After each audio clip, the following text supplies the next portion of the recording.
Assalamualaikum warahmatullahi wabarakatuh. Ali bin Abi Thalib adalah sepupu dan salah satu sahabat yang istimewa di mata Rasulullah Shallallahu Alaihi Wasallam. Selain beliau tinggal langsung bersama Rasulullah, ia juga seorang pemberani yang pernah menggantikan posisi tidur Rasulullah Shallallahu Alaihi Wasallam di saat hijrah. Sementara Fatimah, putri Rasulullah Shallallahu Alaihi Wasallam yang taat, penyayang dan sangat peduli pada Rasulullah Shallallahu Alaihi Wasallam. Ali sudah menyukai Fatimah sejak lama. Kecantikan putri Rasulullah ini tak hanya jasmaninya saja, kecantikan ruhani melintasi batas hingga langit ketujuh. Kendalanya adalah perasaan rendah dirinya. Apakah mampu ia membahagiakan putri Rasulullah dengan keadaannya yang serba terbatas? Demikian kira-kira perasaan yang ada pada Ali saat itu. Pada suatu ketika, Fatimah dilamar oleh seorang laki-laki yang selalu dekat dengan Nabi, yang telah mempertaruhkan kehidupannya, harta dan jiwanya untuk Islam, menemani perjuangan Rasulullah Shallallahu Alaihi Wasallam sejak awal-awal risalah ini. Dialah Abu Bakar As-Siddiq. Entah kenapa mendengar berita ini Ali terkejut dan tersentak jiwanya. Muncul rasa-rasa yang dia pun tak mengerti. Ali merasa diuji karena terasa apalah dirinya jika dibanding dengan Abu Bakar, kedudukannya di sisi Nabi.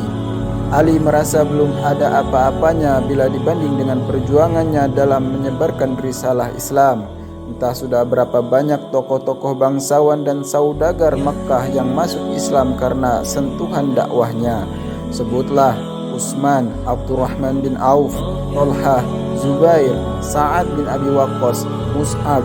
Ini yang tak mungkin dilakukan oleh anak-anak seperti Ali. Tak sedikit juga para budak yang dibebaskan oleh Abu Bakar. Sebutlah Bilal bin Rabah, Kabbab, keluarga Yasir, Abdullah ibnu Mas'ud. Dari sisi finansial, Abu Bakar seorang saudagar tentu akan lebih bisa membahagiakan Fatimah, sementara Ali hanya pemuda miskin dari keluarga miskin. Melihat dan memperhitungkan hal ini, Ali ikhlas dan bahagia jika Fatimah bersama Abu Bakar, meskipun ia tak mampu membohongi rasa-rasa dalam hatinya yang ia sendiri tak mengerti. Apakah mungkin itu yang namanya cinta? Namun ternyata lamaran Abu Bakar ditolak oleh Fatimah, sehingga hal ini menumbuhkan kembali harapannya. Ali kembali mempersiapkan diri, berharap dia masih memiliki kesempatan itu. Namun ujian bagi Ali belum berakhir. Setelah Abu Bakar mundur, muncullah laki-laki nan gagah perkasa dan pemberani, seseorang yang dengan masuk Islamnya mengangkat derajat kaum muslimin, seorang laki-laki yang membuat syaitan berlari takut dan musuh-musuh Allah bertekuk lutut, seorang yang diberi gelar Al-Faruq. Ya, dialah Umar ibnu Al-Khattab, pemisah antara kebenaran dan kebatilan, juga datang melamar Fatimah. Ali pun ridho jika Fatimah menikah dengan Umar. Ia bahagia jika Fatimah bisa bersama dengan sahabat kedua terbaik Rasulullah setelah Abu Bakar, yang mana Rasulullah sampai mengatakan, "Aku datang bersama Umar dan Abu Bakar." Namun kemudian Ali pun semakin bingung karena ternyata lamaran Umar pun ditolak. Setelah itu menyusul Abdurrahman bin Auf melamar sang putri dengan membawa 100 unta bermata biru dari Mesir dan 10.000 dinar. Kalau diuangkan dalam rupiah kira-kira 55 miliar. Dan lamaran bermiliar-miliar itu pun ditolak oleh Rasulullah SAW. Akan tetapi kekhawatiran Ali bin Abi Thalib belum berakhir sampai di sini, karena ternyata sahabat yang lain pun melamar sang Az-Zahra. Utsman bin Affan pun memberanikan dirinya melamar sang putri dengan mahar seperti yang dibawa oleh Abdurrahman bin Auf. Hanya ia menegaskan kembali bahwa kedudukannya lebih mulia dibanding Abdurrahman bin Auf karena ia telah lebih dahulu masuk Islam. Tidak disangka, tidak diduga, ternyata Rasulullah pun menolak lamaran Utsman bin Affan. 4 sahabat sudah memberanikan diri dan mereka semua telah ditolak oleh Rasulullah SAW. Kemudian salah satu sahabat mengatakan kepada Ali, "Mengapa bukan engkau saja yang mencobanya, kawan?" Seru sahabat Ali. "Mengapa engkau tak mencoba melamar Fatimah? Aku punya firasat, engkaulah yang akan ditunggu-tunggu baginda Nabi." "Aku?" tanya tak yakin. Ya, engkau wahai saudaraku, aku hanya pemuda miskin, apa yang bisa aku andalkan? Sahabatnya pun menguatkan, kami di belakangmu kawan.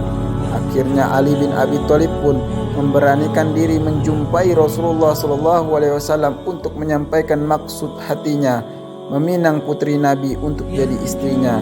Awalnya beliau hanya duduk di samping Rasulullah SAW dan lama tertunduk diam, hingga Rasulullah pun bertanya, wahai putra Abu Thalib, apa yang engkau inginkan?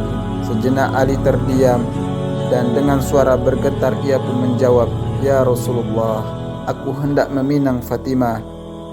Mendengar jawaban Ali ini, beliau SAW tidak terkejut. Bagus wahai ibnu Abu Thalib, beberapa waktu terakhir ini banyak yang melamar putriku, tetapi ia selalu menolaknya. Oleh karena itu, tunggulah jawaban putriku. Kemudian Rasulullah SAW meninggalkan Ali dan bertanya kepada putrinya. Ketika ditanya, Fatimah hanya terdiam dan Rasulullah SAW menyimpulkan bahwa diamnya Fatimah pertanda kesetujuannya. Rasulullah kemudian mendekati Ali dan bersabda, apakah engkau memiliki sesuatu yang akan engkau jadikan mahar wahai Ali? Ali pun menjawab, orang tuaku yang menjadi penebusnya untukmu ya Rasulullah. Tak ada yang aku sembunyikan darimu. Aku hanya memiliki seekor unta untuk membantuku menyiram tanaman, sebuah pedang dan sebuah baju zirah dari besi. Dengan tersenyum Rasulullah SAW bersabda, wahai Ali, tidak mungkin engkau terpisah dengan pedangmu, karena dengannya engkau membela diri dari musuh-musuh Allah Subhanahu wa Ta'ala, dan tidak mungkin juga engkau berpisah dengan untamu, karena ia engkau butuhkan untuk membantumu mengairi tanamanmu. Aku terima mahar baju besimu, jualah dan jadikan sebagai mahar untuk putriku. Wahai Ali, engkau wajib bergembira sebab Allah sebenarnya sudah lebih dahulu menikahkan engkau di langit sebelum aku menikahkan engkau di bumi. Diriwayatkan oleh Ummu Salamah radhiyallahu anha. Ali bin Abi Thalib menjual baju besi tersebut dengan harga 400 dirham dan menyerahkan uang tersebut kepada Rasulullah SAW, dan Nabi pun membagi uang tersebut ke dalam 3 bagian. Satu bagian untuk kebutuhan rumah tangga, satu bagian untuk wewangian, dan satu bagian lagi dikembalikan kepada Ali bin Abi Thalib sebagai biaya untuk jamuan makan untuk para tamu yang menghadiri pesta. Setelah segala-galanya siap, dengan perasaan puas dan hati gembira dan disaksikan oleh para sahabat, Rasulullah mengucapkan kata ijab kabul pernikahan putrinya. Kemudian Nabi SAW bersabda, sesungguhnya Allah Azza wa Jalla memerintahkan aku untuk menikahkan Fatimah putri Khadijah dengan Ali bin Abi Thalib, maka saksikanlah sesungguhnya aku telah menikahkannya dengan mas kawin 400 dirham. Maka menikahlah Ali dengan Fatimah. Pernikahan mereka penuh hikmah walau diarungi di tengah kemiskinan.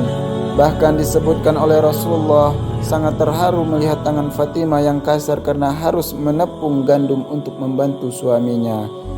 Dan malam harinya setelah dihalalkan oleh Allah Subhanahu wa Ta'ala, terjadilah dialog yang sangat menggetarkan.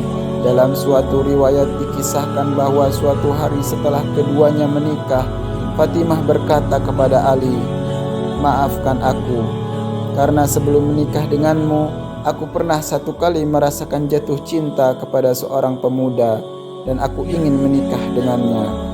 Ali pun bertanya, mengapa ia tak mau menikah dengannya, dan apakah Fatimah menyesal menikah dengannya? Sambil tersenyum, Fatimah menjawab, pemuda itu adalah dirimu. Subhanallah, itu adalah pujian terbaik dari seorang istri yang bisa membahagiakan hati suaminya. Ali dan Fatimah saling mencintai karena Allah. Mereka mencintai dalam diam, menjaga cintanya, dan Allah satukan dalam ikatan suci pernikahan. Semoga kita dapat mentauladani berkehidupan anak dan menantu Rasulullah SAW. Terima kasih banyak. Wassalamualaikum warahmatullahi wabarakatuh.